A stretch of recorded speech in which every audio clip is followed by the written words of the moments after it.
감사합니다. 아이들이 곳곳에 있죠. 네, 제 설교보다 아이들의 목소리가 더 크게 들릴 수 있어요, 여러분에게. 저는 이렇게 그 역사 자료 보니까 주일학교가 생긴 지가 불과 몇백 년이 안 됐어요. 기독교 역사 속에. 그래서 원래는 주일학교라는 게 없었고, 원래 주일학교는 우리가 예배가 끝나면 모든 성도들이 주일 오후에 성경 공부를 하는 주일학교가 주일학교예요. 이해가 되세요? 예, 예. 그러니까 모든 그 어른들이 예배 다 같이 모여서 온 가족 예배드리고 끝나면 이제 주일학교로 남아서 이제 뭐 새신자 반도 가고 뭐 사복음서 반도 가고 뭐 양육받는 그런 주일학교가 원래는 주일학교의 전통인데, 이제 교회가 대형화가 되고 또 우리가 예배드리기 편리화가 되고 또 아이들 눈높이에 맞춰서 교육을 해야 되는 현대에 들어와서 이제 우리가 아이들을 맡겨놓고 우리 어른들 편하게 예배드리고 또 아이들 찾아가고 뭐 이런 시스템이 된 지가 불과 얼마 되지 않았더라고요. 그러니까 아예 그 초기 기독교나 중세 기독교까지는 뭐 아이들이 별도로 예배드린다는 기록 자체가 없습니다. 사실 이게 정상인지도 모르겠어요. 이 속에서 아이들이 부모님과 예배드리면서 성장하고 또 같이 예배의 느낌을 받아들이고 이게 맞는데, 그런 시도를 하는 교회들이 제법 많아졌어요 요즘. 그래서 저도 이렇게 명절 때면 혹은 교회가 무슨 행사가 있을 때면 이렇게 연합 예배를 한 번씩 드리려고 노력을 합니다. 여러분 힘드시죠? 네, 알고 있습니다. 네, 저희 아내도 힘들 거예요. 아이들 둘 데리고 셋 데리고 예배하는 게 저희 태영아 씨는 지금 거의 전쟁터인데. 네, 그렇습니다. 오늘 짧은 말씀이지만은 우리 명절이긴 하지만 그래도 오늘 이 야곱 설교의 마지막 설교가 될 것 같아요. 물론 야곱 얘기는 그의 아들 요셉 설교를 할 때 계속 나오겠지만은 야곱이 주제로 된 설교는 오늘 마지막 설교 같습니다. 창세기 47장 7절에서 12절 말씀 제가 대신 봉독해 드릴게요. 요셉이 자기 아버지 야곱을 인도하여 바로 앞에 서게 하니 야곱이 바로에게 축복하매 바로가 야곱에게 묻되 내 나이가 얼마냐? 야곱이 바로에게 아뢰되 내 나그네의 길의 세월이 130년이니이다. 내 나이가 얼마 못 되니 우리 조상의 나그네 길의 연조에 미치지 못하나 험악한 세월을 보냈나이다 하고 야곱이 바로에게 축복하고 그 앞에서 나오니라. 요셉이 바로의 명령대로 그의 아버지와 그의 형들에게 거주할 곳을 주되 애굽의 좋은 땅 람셋을 그들에게 주어 소유로 삼게 하고 또 그의 아버지와 그의 형들과 그의 아버지의 온 집에 그 식구를 따라 먹을 것을 주어 봉양하였더라. 아멘. 아멘. 오늘 야곱의 생을 조금 정리를 해보려고 하는데요. 여러분, 우리 기독교 신앙을 가진 여러분은 뭐 교단마다 조금 색깔이 다르죠. 우리 한국 장로교는 좀 유별나긴 해요, 여러분. 좀 유별나고 한국 사람이 한국 교회만 쓰임 받는다. 그래 뭐 한국 사람만 믿음이 좋다. 뭐 이런 게 사로잡혀 있어가지고 그 세계 교회와 연합이라든지 또 세계 교회의 어떤 흐름이라든지 이런 걸 되게 좀 무시하는 경향이 좀 많습니다. 그 한국 사람들은 좀 그런 게 좀 있는 것 같아요. 나 아니면 안 돼. 뭐 이런 게 좀 있는 것 같아요. 우리 정치적으로도 그러잖아요. 우리 당이 최고야.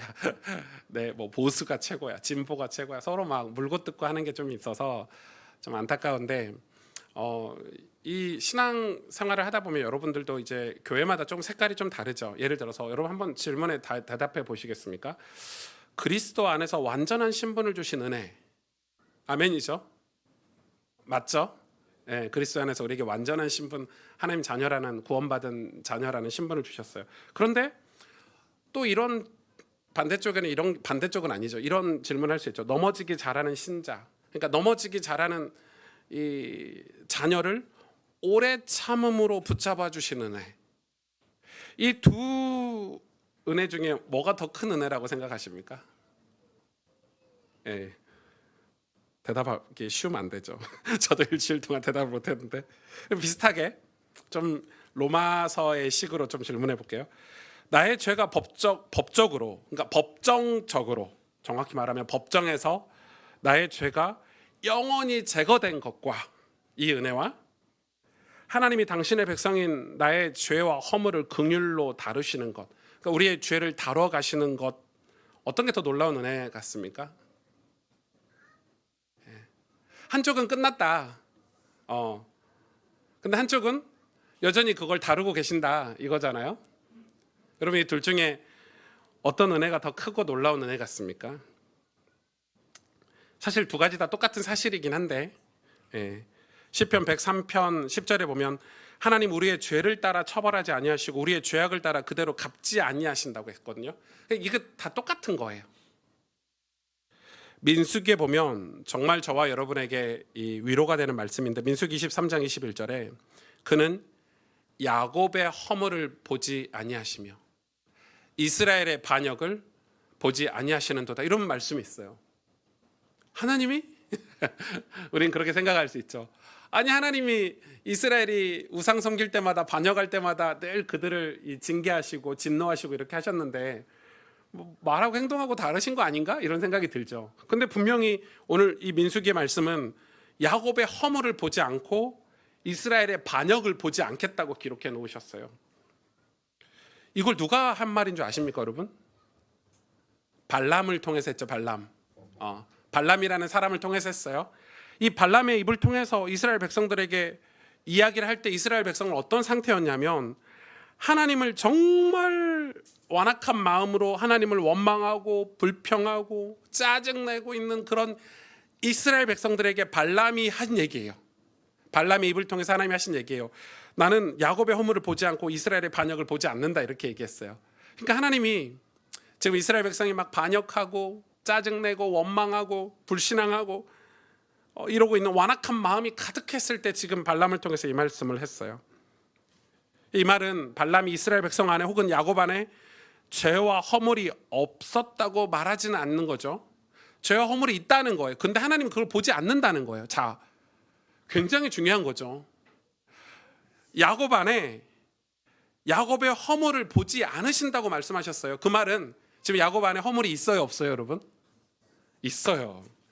이스라엘의 반역을 보지 않는다고 말씀하셨거든요. 그럼 이스라엘의 반역이 있어요, 없어요? 있어요. 이스라엘이 출애굽했잖아요. 구원 받았잖아요. 그런데 이스라엘이 지금 하나님을 반역하고 있잖아요. 그럼 다시 첫 번째 질문으로 돌아가면 이 첫 번째 이 은혜가 큰가요? 두 번째 은혜가 큰가? 저는 두 번째 은혜가 훨씬 큰 것 같아요. 하나님이 긍휼로 제 죄를 다스리시는 것, 그리고 나를 여전히 참고 기다려 주시고 오래 참음으로 붙잡아 주시는 은혜. 그러니까 지금 야곱 안에는 죄가 있어요. 그런데 그걸 보지 않으시는 거예요. 그러면 하나님은 야곱을 볼 때 뭘로 보시나요? 이스라엘 백성을 볼 때 뭘로 보고 계신다고 기록하고 있죠? 이스라엘 백성을 볼 때 어린 양의 피 안에서 그들을 바라보신 거예요. 자, 엄청 중요하죠. 우리 안에 죄가 있는데, 너무 잘 알고 있는데, 우리가 확신하고 붙잡는 게 있다는 것은, 붙잡아야 될 것은 하나님이 우리를 바라보실 때 내 안에 있는 죄를 보지 않으시는 거예요. 왜 내 안에 있는 죄를 보지 않으시냐면 하나님은 이스라엘 백성을 예수 그리스도 안에서 바라보시기 때문에 그래요. 여러분 이 사실을 명확하게 알고 계셔야 합니다. 이사야서 53장 6절에 여호와께서 우리 모두의 죄악을 그에게 담당시키셨으니 때문입니다. 우리의 죄를 어린 양 예수 그리스도의 십자가에 다 담당을 시키셨기 때문에 하나님은 어린 양 그 보혈의 피로 이스라엘 백성의 반역을 바라보시고 야곱의 허물을 바라보시는데 허물이 보이지 않고 반역이 보이지 않는 거예요. 여러분 이 사실을 기억하고 사시기를 축복합니다. 정확하게 아셔야 돼요. 구원받았다는 게 우리 죄사함 받았다는 게 어떤 의미인지 정확하게 아셔야 돼요. 그러면 저와 여러분의 발걸음은 어떻게 해야 하는가? 신자들의 발걸음, 우리의 인생, 우리의 남은 삶은 어때야 되는가? 저는 이게 늘 고민이었어요. 전 고등학교 1학년 때 예수님 영접하고 하나님 자녀가 된 확신이 있었거든요. 뭐 그러니까 신학교도 갔겠죠. 그런데 늘 죄에 넘어지고 환경에 넘어지고 괴로워 죽겠는 거예요, 여러분. 신학생이 맨날 은밀한 죄에 빠져 있고 제 삶이 나아질 기미는 보이지 않고 정말 괴롭더라고요. 제가 그래서 이 구원의 확신이 내가 구원의 확신이 내 의지적인 구원의 확신인가? 하나님이 나를 구원 안 하셨는데 혹시 내가 스스로 구원받았다고 내 스스로 착각하고 있나? 뭐 이런 고민을 신학교 다닐 때 내내 했어요. 그래서 그런 관련된 조직 신학 책이라든지 이런 책들을 진짜 많이 읽었던 것 같아요. 그리고 공부를 하면서 알게 됐어요. 여러분, 우리의 발걸음은 어떻게 해야 되는가? 우리 신자의 삶은 어떻게 해야 되는가? 우리의 예배가, 저와 여러분의 예배가 구약의 어린 양의 피 제사와 같다는 사실을 아셔야 돼요. 그런데 뭐라고 했습니까? 히브리서에 그 제사가 이제 끝났대요. 단 한 번의 제사로 끝났대요. 그게 뭐죠? 예수님의 십자가의 죽으심과 부활하심이에요.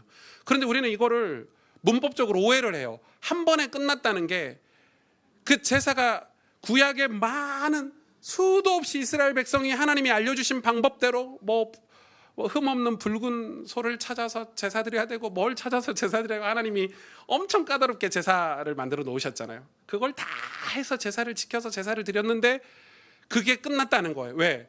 이제 진짜 어린 양이신 하나님의 독생자 아들이신 예수 그리스도께서 오셔서 십자가 죽으신 그게 끝났다는 거예요. 그럼 예배가 끝난 겁니까? 제사가 끝난 겁니까? 아니죠.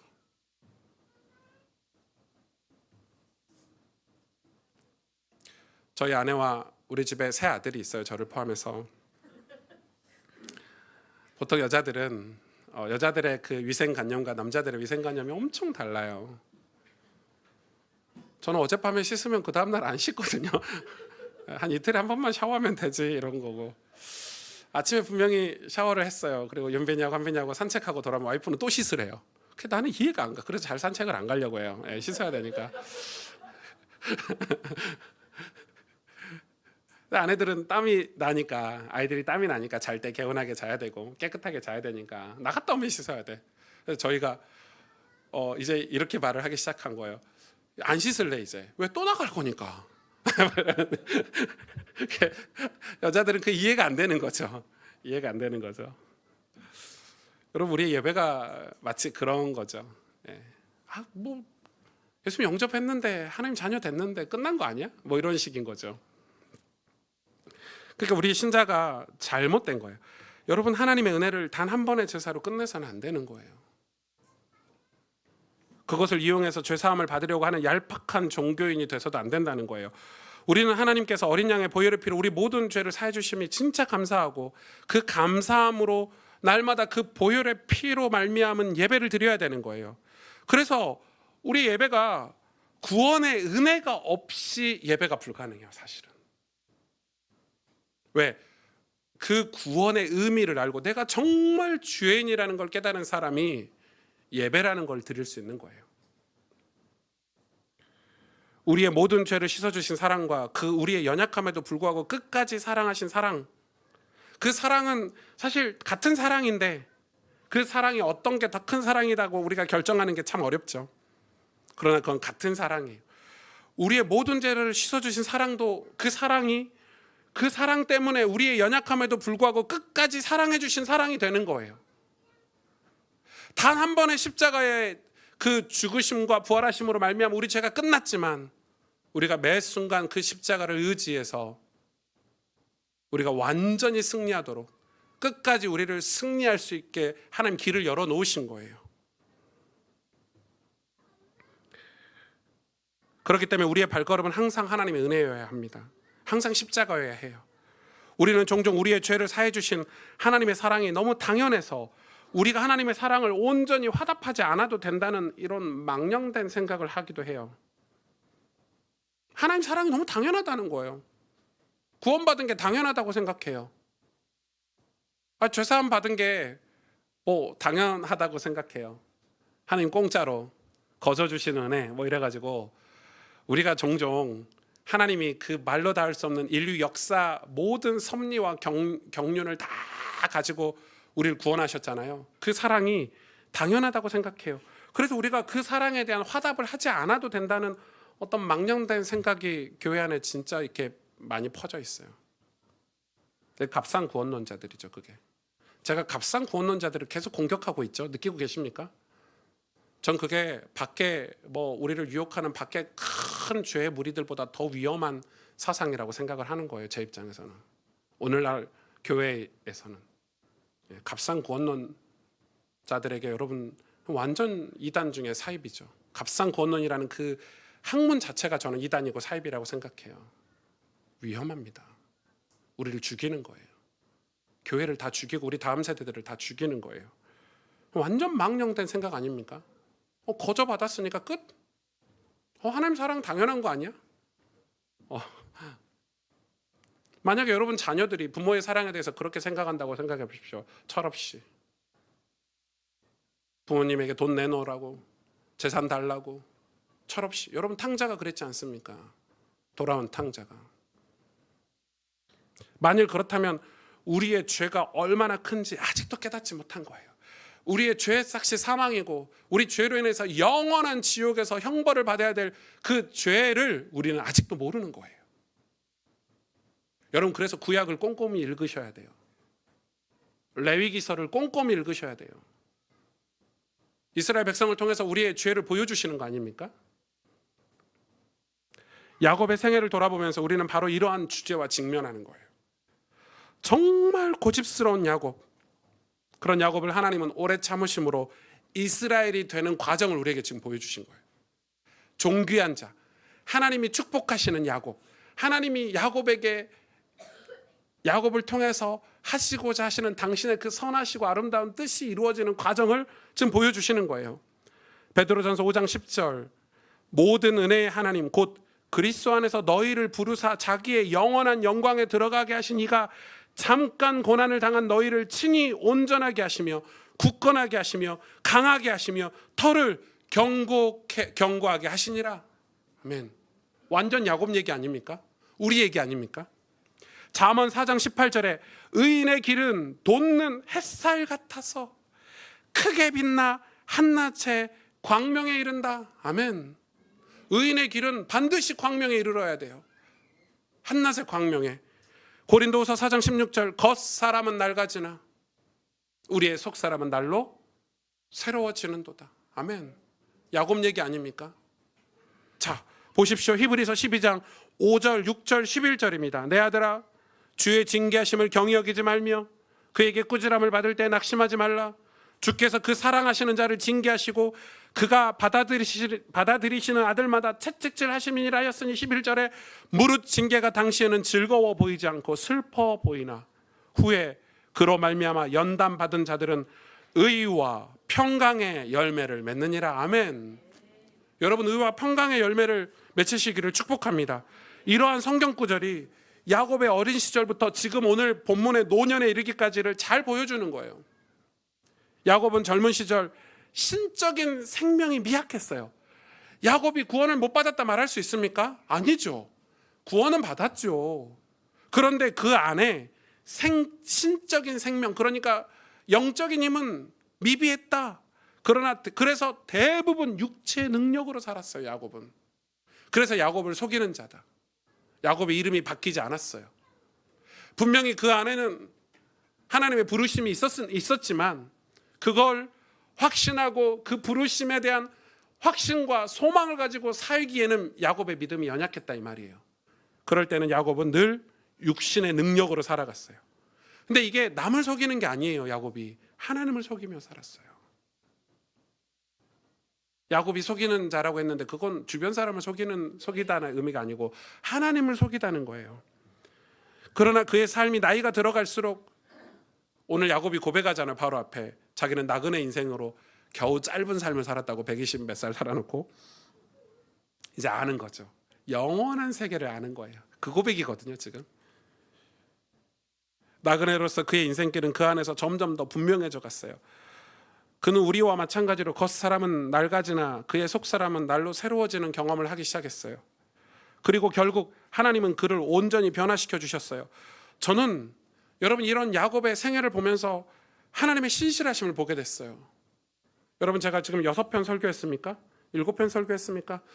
야곱의 생을 통해서 하나님의 신실하심을 여러분도 보시기를 축복합니다.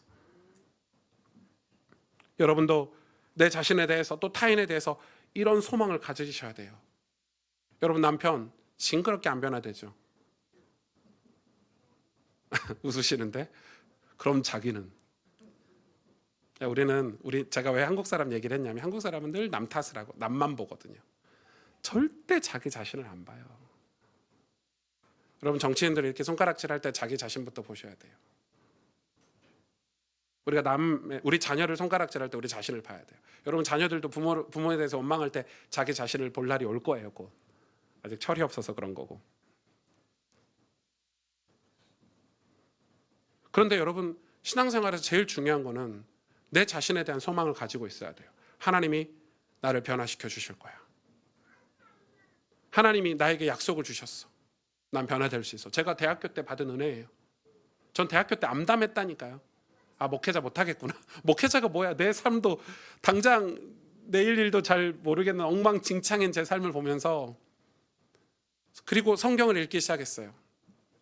성경을 한 10독 정도 하니까 하나님이 저에 대한 확신, 그러니까 저를 믿는 게 아니에요. 나를 향하신 하나님을 믿는 거예요. 나를 사용하실 하나님을 믿는 거예요. 그 믿음이 생기니까 내 주변 사람에 대한 소망도 생겼어요. 그 전에 맨날 나는 엉망진창으로 살면서 내 주변에 있는 사람들하고 아유 은혜도 못 받고 또 맨날 뭐 술 담배나 하고 맨날 그렇게 사냐 이렇게 했던 제 삶이 그 사람을 위해서 기도하고 그 사람에게 대한 소망도 생긴 거예요. 우리 아버지도 변화될 수 있겠네. 망나니 같은 우리 아버지도 예수 믿을 수 있겠네. 참 놀라운 사실은 엘 베델 이후에 계속되는 야곱의 시련이에요. 엘 베델 정도 됐으면 아니 야곱이 진짜 우와 하나님 이러면서 이제 너는 다 깨달았어요. 이곳이 엘 베델입니다. 하나님 나와 함께 해주세요 했는데 시련이 끝나야 되잖아요. 엘 베델 이후에 시련이 계속돼요. 자, 제가 간단하게 정리만 해볼게요. 창세기 35장 8절에 자기의 신실한 유모 드보라가 죽었어요. 그리고 19절에 라헬이 죽습니다. 그리고 29절에 곧이어 이삭도 죽습니다. 아버지도 죽습니다. 계속해서 슬픔이 밀려와요. 37장 34절 35절에 나중에 그가 정말 사랑하는 요셉이 그로부터 없어지는 사건이 벌어집니다. 요셉 사건은 따로 다룰 거니까. 여러분 요셉이 형들에게 팔려갔지만 야곱은 그 당시에 요셉은 죽었다고 생각했죠. 어떻겠습니까? 야곱이 그때 모든 세상 나라 잃은 것 같은 표현을 해놨어요. 정말 가혹한 슬픔을 겪었어요. 그래서 그는 자기 옷을 찢고 굵은 배로 허리를 묶고 오래도록 그의 아들을 이 요셉을 위해서 애통합니다. 밥도 안 먹습니다. 심지어 자녀들이 와서 위로할 때 그 위로도 스스로 거부하고 뭐라고 얘기합니까? 나도 스올에 내려가서 아들에게 간다고 말합니다. 자기도 죽고 싶다고 말합니다. 가장 사랑하는 요셉이 죽었으니까 야곱이 그럴만하죠. 그런데 야곱이 변화됐어요. 엘베델 이후에는. 예전 같으면 육신적으로 감각적으로 그렇게 선택해서 살았겠지만 그가 그 애통을 빠르게 끝내고 창세기 42장 36절에 보니까 나중에 야곱은 자식들이 흉년의 때 애굽에 가서 곡식을 얻으려고 할 때 이 곡식을 얻으려고 하는데 여러분 스토리 아시죠? 요셉이 숨겨가지고 애굽 총리가 됐지 않습니까? 그가 자기 정체를 숨기고 베냐민을 데려오라고 협상을 하잖아요. 아버지한테 가서 베냐민을 데리고 오라고 그래야 곡식을 준다고 하니까 야곱이 얼마나 화가 나겠어요. 요셉도 잃어버렸는데 베냐민까지 잃어버린다고 하니까 처음에는 막 화가 났지만은 뭐라고 얘기합니까? 너희가 또 내 자식을 빼앗아가고자 하느냐 이렇게 화를 했어요. 그러니까 야곱은 여전히 감각적이고 감정적이고 상처가 가득했던 사람이었어요.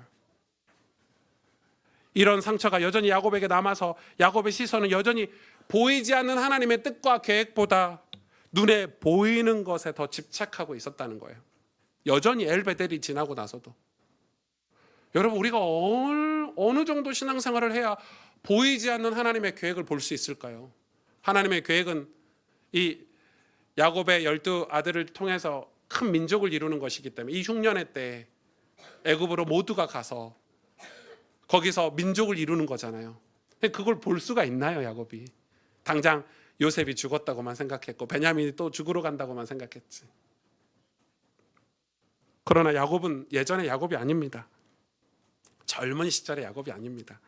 그가 순간적인 감정, 순간적으로 육신을 선택한 것 같았지만 옛날 같으면 육신을 선택해서 7년, 21년 뭐 이렇게 갔지 않습니까?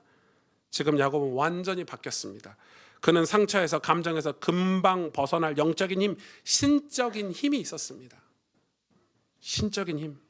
하나님과 교제하는 야곱이기 때문입니다. 하나님을 신뢰하고 예배하는 야곱이기 때문입니다. 그래서 하나님의 징계를 통과해서 하나님을 온전히 신뢰하는 야곱이로 변화되어 있기 때문입니다. 여러분, 우리가 막 아무 감정 없이 막 하나님 뜻이지 이게 아니라 감정 다 드러내고 하나님과 교제해서 우리의 연약함을 고쳐서 변화시켜서 믿음으로 고백할 수 있는 그런 사람이 변화된 사람이라 이 말입니다. 은혜가 없는 사람들은 그냥 말로만 합니다. 말로만. 아유, 하나님이 함께 하시죠. 뭐 기도합시다. 그런 게 아니라는 거예요. 내용도 없고 교제도 없으면서 하나님과 사랑도 하지 않으면서 말만 번지르한 그런 거짓된 크리스찬이 돼서는 안 된다 이 말입니다. 그런 값싼 구원론자들이 돼서는 안 된다 이 말입니다. 여러분, 하나님의 징계를 통과한 야곱은, 하나님을 신뢰하고 하나님의 약속을 신뢰한 야곱은 이 하나님의 연단의 모든 상황을 다 맡깁니다. 그리고 베냐민을 보내겠다고 결정을 하죠. 그게 어디에 나와 있습니까? 창세기 43장 13절 14절에 나와 있습니다. 제가 자세히 읽어드릴게요. 내 아우도 데리고 떠나 다시 그 사람에게로 가라. 말 어투가 달라졌죠? 뭐라고 얘기합니까? 전능하신 하나님께서 그 사람 앞에서 너에게 은혜를 베푸사. 우와, 야곱 입에서 전능하신 하나님이 나왔어요. 방금 전까지 지옥이 어쩌고 저쩌고 이랬던 야곱이 전능하신 하나님께서 그 사람 앞에서 너희에게 은혜를 베푸사 그 사람으로 너희 다른 형제와 베냐민만을 돌려보내게 하시기를 원하노라. 내가 자식을 잃게 되면 이르리로다. 이렇게 얘기합니다. 이 고백은 야곱의 생애가 어떻게 변화되었는지를 보여주는 정말 아름다운 야곱의 신앙 고백이라고 생각합니다. 전능하신 하나님께서라고 야곱이 말했습니다. 이 전능하신 하나님이라는 표현은 야곱 생에 처음 표현하는 겁니다. 누가 썼죠? 아브라함이 썼어요. 이삭이 썼어요. 그리고 지금 야곱이 처음 쓰는 표현이에요. 전능하신 하나님이라는 단어를. 우린 교회 가기도 전부터 쓰잖아요. 믿지도 않으면서 쓰잖아요. 시도 때도 없이 쓰잖아요. 이거 경험도 안 해보고 쓰잖아요. 지금 야곱은 이 전능하신 하나님을 자기 온 삶의 징계와 연단을 통해서 지금 진짜로 고백하는 거예요. 그리고 뭐라고 합니까? 그가 하나님이 은혜를 그 사람들 앞에 너희에게 은혜를 베푸사라고 표현을 합니다. 이 은혜도 우리는 아무렇게나 쓰죠. 아, 은혜 받았어. 아, 하나님 은혜면 돼. 이러지만 지금 야곱은 그 말이 아니에요. 그 100년이 넘는 세월 동안 야곱이 연단과 징계를 통해서 야곱은 이 하나님 은혜를 알게 됐어요. 세겜 땅에서 완전히 죽어가는 가족을 살리신 하나님 은혜도 알게 됐고,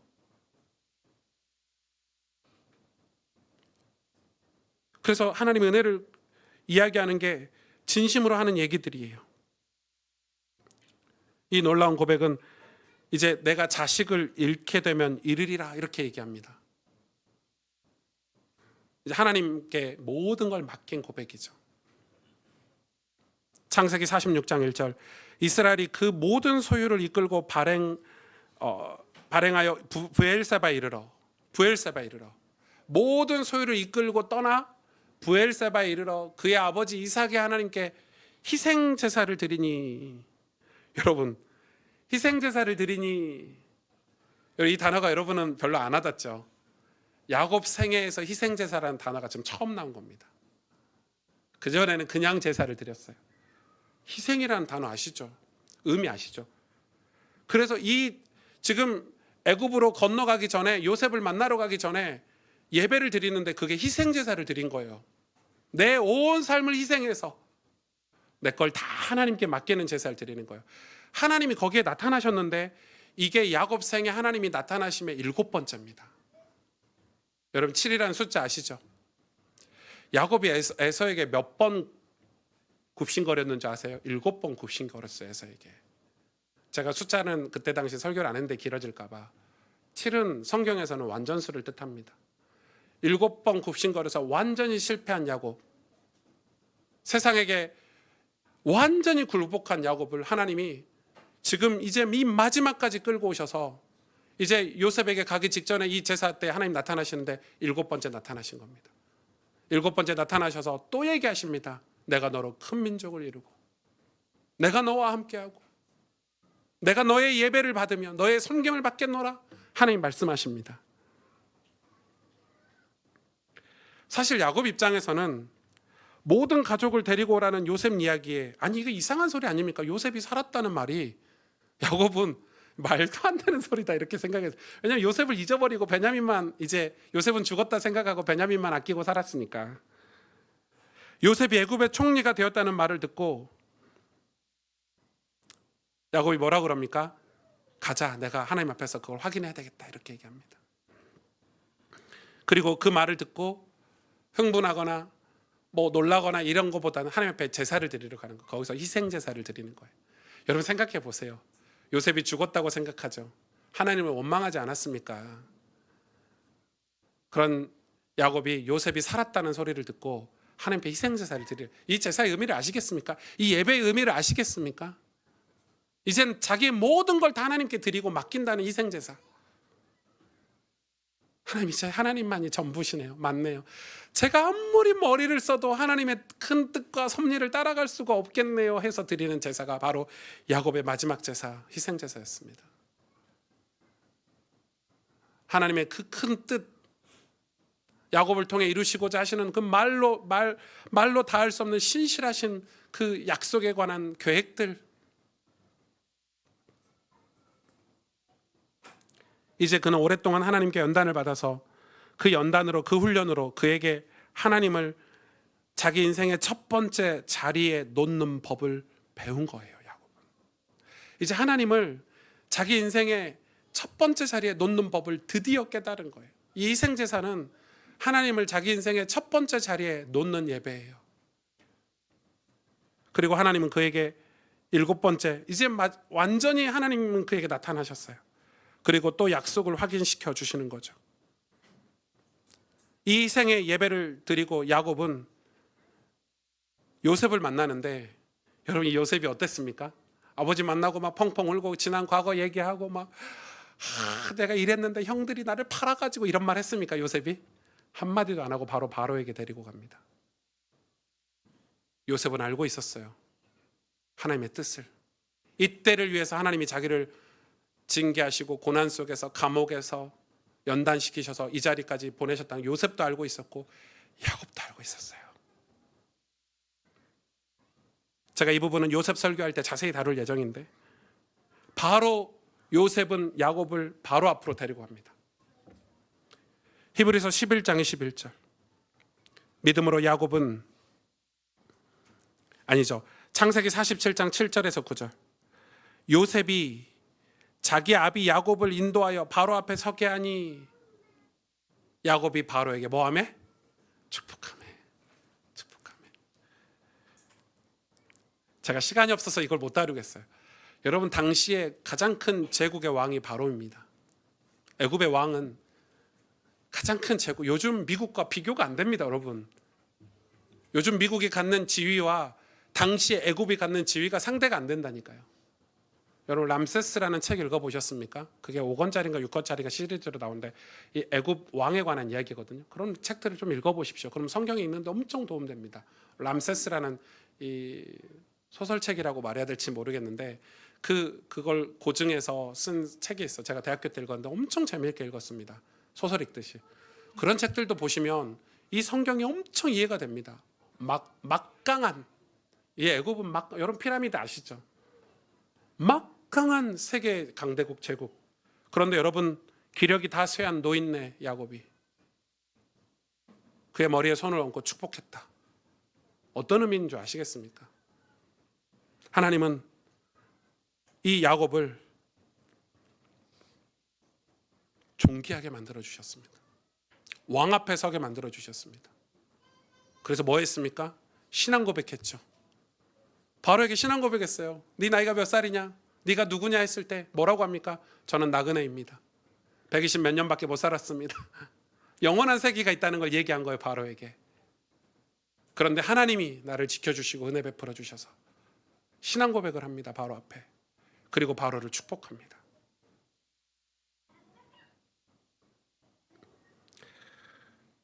여러분 야곱은 인간의 그간의 모든 상처, 여러분 생각해 보십시오. 야곱이 그동안 받았던 상처 누구 때문입니까? 자기 때문에 받은 상처. 사실 하나님 때문에 받은 상처는 하나도 없어요. 그런 상처들이 오늘 다 어떻게 됐죠? 극복됐죠. 이제 바로를 축복하는 존귀한 자가 된 거예요. 저는 이런 소망이 생기더라고요. 여러분 이런 소망 안 생기십니까? 이 말씀을 들으면서 그런 소망이 여러분 안에 생기셔야 정상입니다. 비록 나는 지금 상처 많은 연약한 인간이지만, 아둥바둥 살고 있지만, 내 인생의 첫 번째 자리에 하나님을 두고 나도 하나님의 약속을 믿고 신앙생활에서 나 누군가를 축복하는 사람이 되고 싶어. 누군가에게 신앙 고백할 수 있는 믿음의 어른이 되고 싶어. 히브리서 11장 21절, 믿음으로 야곱은 죽을 때 요셉의 각 아들에게 축복하고 그 지팡이 머리에 의지하여 경배하였으니, 나중에 야곱은 요셉의 아들들도 축복합니다.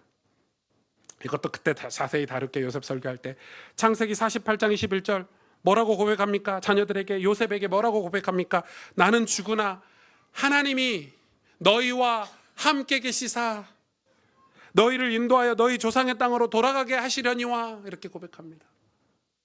야곱이 이제 자녀들을 다 축복합니다. 창세기 49장 18절, 이 야곱의 고백 중에 가장 아름다운 고백 구절입니다. 여호와여 나는 주의 구원을 뭐한다? 기다린다. 야곱이 이제 살만하잖아요. 고센 땅에서 이제 자녀들이 다 모였잖아요. 그런데 뭘 기다립니까? 주의 구원을 기다리는 거예요. 이 늙은 노인네가, 기력이 다 쇠한 야곱이 주의 구원을 기다린다고 고백해요. 이 주 구원이 뭘 기다린다는 표현일까? 자기가 죽음을 기다린다는 걸까요? 아니죠. 예수님 오시기를 기다린다 이 말 아닙니까? 하나님의 약속이 이루어지는 그때를 기다린다 이 말 아닙니까? 여러분, 우리가 개인적으로는 다 구원을 받았어요. 예수님 믿고. 그러나 구원이 이루어졌습니까? 예수님 재림하실 때잖아요. 주님 다시 오실 때 아닙니까? 우리가 기다리는 구원은 우리 가족이 구원되는 거 아닙니까? 아직도 미 복음이 들어가지 않는 미 전도 종족들이 전 세계 수백 군데나 있는데 우리 구원이 완성된 겁니까? 맞아요. 나는 죽으면 천국 가고 장례식도 기독교식으로 장례식도 치르고 내 아이들도 교회를 다니고 그러겠죠. 그러나 이 야곱의 고백은 여호와여 나는 주의 구원을 기다린다, 이 말은 자기 가족들이 다 모여서 이제 고센 땅에서 행복하게 먹을 것도 다 갖다 주고 봉양하는데 그 말인가요? 드디어 야곱이 깨달은 거죠. 존귀한 자가 된 거예요. 그의 소망이 하나님께. 요셉에게 축복할 때 야곱은 예전과 다른 신적인 은사를 가지고 하나님께서 자기 인생을 연단하신 이유를 정확하게 설명하고 정확하게 알고 예언하고 축복했던 거예요. 주의 구원. 히브리서 12장 1절은 그래서 이 야곱의 인생을 가장 잘 설명해 주는 성경 구절이라고 생각합니다. 한번 같이 읽어볼까요? 여러분 히브리서 12장 1절을 한번 찾아보시고 같이 읽어보겠습니다. 시작. 이러므로 우리에게 구름같이 둘러싼 허다한 증인들이 있으니, 여기부터가 중요하거든요. 시작. 모든 무거운 것과 얽매이기 쉬운 죄를 벗어버리고 인내로써 우리 앞에 당한 경주를 하며. 2절은 제가 읽어드릴게요. 믿음의 주여 또 온전케 하신 이인 예수를 바라보자. 왜요? 그는 그 앞에 있는 기쁨을 위하여 십자가를 참으사 부끄러움을 개치 아니하시더니 하나님 보좌 우편에 앉으셨느니라. 여러분 시간 되실 때 히브리서 12장을 쭉 읽어보십시오. 야곱은 이렇게 예수님을 바라본 것입니다. 구원을 바라본 거예요. 하나님께서 우리 인생에 하시는 일이에요. 여러분 저와 여러분을 건지셔서 죄에서 예수 믿게 하셨는데 그 예수 믿는 게 우리를 연단하시고 우리를 징계하시는 것 같고 그 징계를 받을 때는 기분이 너무 나쁘고 하나님이 살아계신지 하나님 원망하고 막 이스라엘 백성처럼 막 대들고, 그런데 하나님은 그들의 이 이스라엘의 반역을 보지 않으신대요. 예수 안에서 우리를 바라보신대요. 끝까지 오래 참음으로 우리를 견책하시고 견인하시고 하나님 당신의 은혜로 우리를 믿음의 자리에 세우시길 원하시는 거예요. 왜? 우리를 너무 사랑하시니까, 우리가 존귀 있게 되기를 원하셔서, 우리가 예수의 구원을 바라보고 누군가를 축복하는, 누군가에게 신앙 고백하는, 주의 복음을 전하는 인생이 되기를 원하시기 때문에 하나님 오래 참음으로 우리를 인도하고 계시다는 거예요. 오늘 말씀을 정리하겠습니다. 여러분, 신앙생활이 뭔가요? 여러분, 신앙생활에 소망이 있으십니까? 예수 믿는 소망이 있으십니까? 바로를 축복하는 야곱이 바로를 축복할 거라고 생각이나 했습니까? 야곱이 바로에게 신앙 고백할 거라고 꿈에라도 꿨습니까? 못 꿨어요. 아마 그 희생제사 드리기 직전까지 몰랐을 거예요. 누구는 알고 있었죠. 요셉은 알고 있었어요. 요셉은 계획하고 있었어요. 아버지가 오시자마자 바로에게 데리고 갔으니까. 저도 제 인생의 미래를 모르겠어요. 그러나 야곱 설교를 하면서 성경을 보면서 소망을 품는 게 있어요.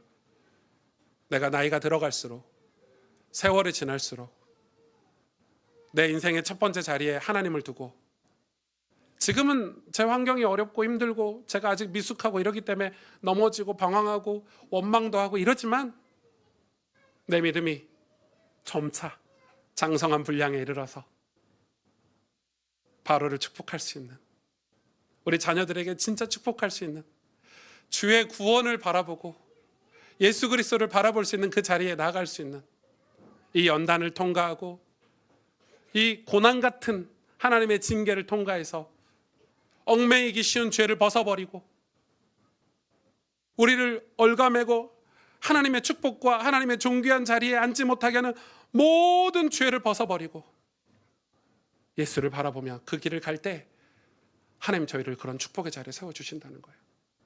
요즘 기독교가 왜 욕을 먹습니까? 그런 축복하는 사람이 없어서 욕 먹지 않습니까? 저는 우리 사랑하는 가스펠교회 우리 성도님들이 이 야곱 설교를 마무리하면서 이런 소망을 가지시기를, 옆에 있는 우리 지체들에게 우리 축복 한번 해주세요. 당신은 바로를 축복할 수 있어요. 이렇게. 절대 안 믿어지시죠? 내 남편이 그럴 수 있나 이렇게 생각하시죠? 여러분, 믿음으로 기도하기를, 그리고 그런 소망을 가지고 우리가 정말 하나님 우리를 존귀한 자리에 앉히신다는 소망을 가지고 여러분 죄와 끝까지 싸우셔서 승리하시기를 주의 이름으로 축복해 드립니다. 함께 기도하겠습니다. 오늘 말씀을 붙잡고 하나님의 은혜가 얼마나 큰지, 우리의 연약함에도 불구하고 끝까지 사랑하시는 하나님, 우리를 넘어지기 잘하는 우리를 오래 참음으로 붙잡아 주신 하나님, 나의 죄와 허물을 긍휼로 지금도 다루고 계신 하나님, 우리가 죄에서 벗어나 육에서 벗어나 하나님의 계획을, 하나님 우리를 사랑하시는 당신의 신실하신 섭리를 이루어드릴 그 존귀한 자가 되기를 원하시는데, 주님, 우리의 신앙이 그 하나님의 은혜 가운데 있게 해주옵소서. 모든 은혜가 우리를 부르신, 그래서 자기의 영광에, 영원한 영광에 들어가게 하신 그 하나님의 사랑을, 뜻을 알기를 원합니다. 우리의 겉사람은 낡아지나 속사람이 나로 새로워지기를 원합니다. 우리가 연단을 받아서 의와 평강의 열매를 맺기를 원합니다. 주님, 우리를 야곱처럼 축복하여 주시옵소서. 우리 하나님 앞에 간절히 기도하도록 하겠습니다. 하나님 아버지, 감사합니다.